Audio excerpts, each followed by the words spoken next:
এটা জাতীয় সরকার হবে। তারেক রহমানের উদারতা, দেশপ্রেমের উজ্জ্বল দৃষ্টান্ত, সেই দৃষ্টান্ত তিনি স্থাপন করেছেন। তাই আজকে জনগণের মানুষের মণিকোঠায় তিনি স্থান লাভ করেছেন।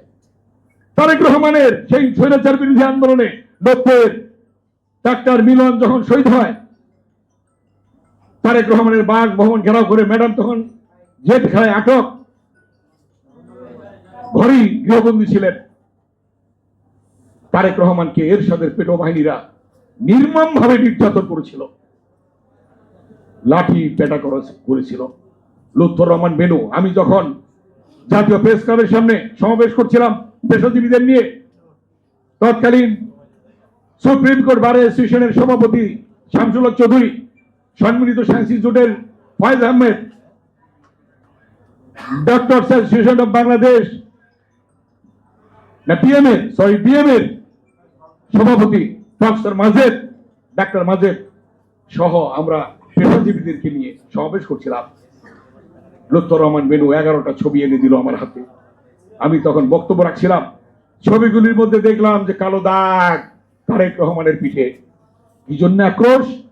যখন আমরা স্বৈরাচার বিরোধী আন্দোলন করি, সর্বদলীয় ছাত্র ঐক্য গঠন করার মধ্য দিয়ে বিভিন্ন কর্মসূচি প্রণয়ন করি, তখন বেগম খালেদা জিয়ার কাছ থেকে ছোট ছোট চিরকুট এনে এবং আনুষঙ্গিক যা দরকার সেগুলি আমাদেরকে উনি দিয়েছিলেন।